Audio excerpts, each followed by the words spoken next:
नमस्ते दोस्तों, वीडियो शुरू करने से पहले हमारे चैनल को सब्सक्राइब जरूर करें और कमेंट सेक्शन में हमें बताएं कि आप कहां से वीडियो देख रहे हैं। आपके प्यार और समर्थन के लिए धन्यवाद। इविल नन, डरावनी कहानी पार्ट 1। एक छोटे से गांव में एक पुराना और खंडहर स्कूल था जिसे लोग सेंट मैरी कॉन्वेंट के नाम से जानते थे। कहते हैं कि वहां कभी एक नन रहती थी जिसे लोग इविल नन कहते थे।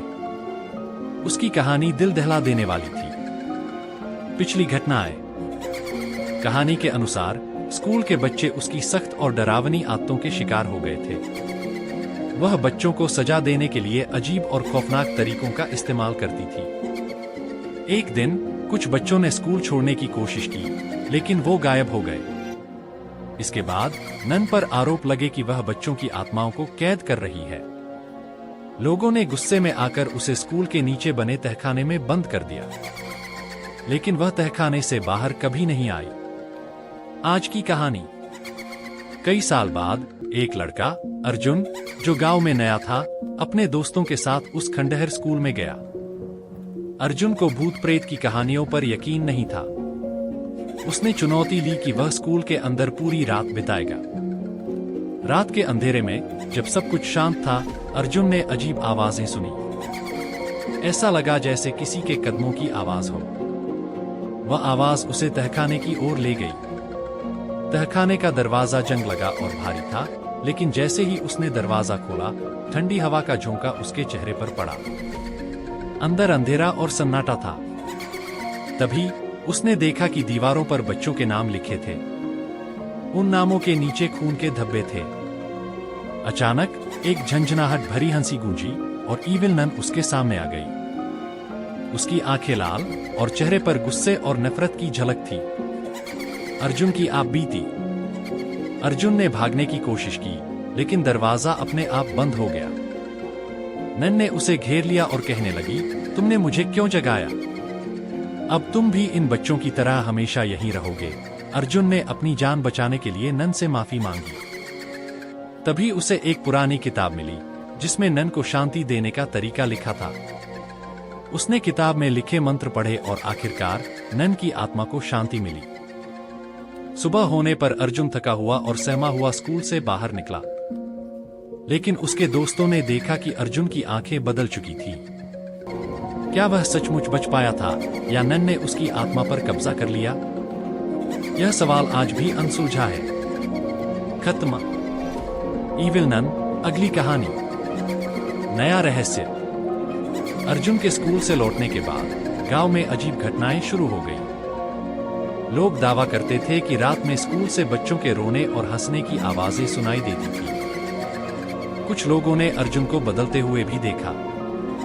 वह अब पहले जैसा नहीं था। उसकी आंखें हमेशा लाल रहती थीं और वह अक्सर अकेले बैठकर कुछ बड़बड़ाता था।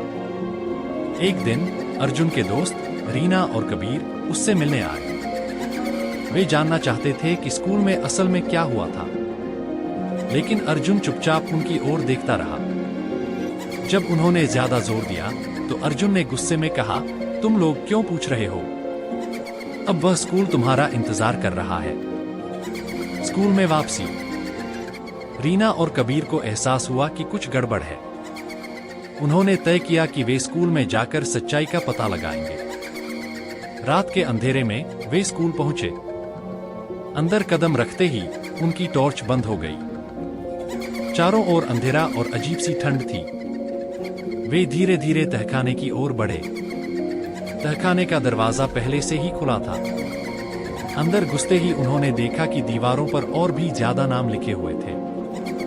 अचानक उन्हें अर्जुन की आवाज सुनाई दी, तुम दोनों को यहां नहीं आना चाहिए था। अब नन तुम्हें कभी नहीं छोड़ेगी।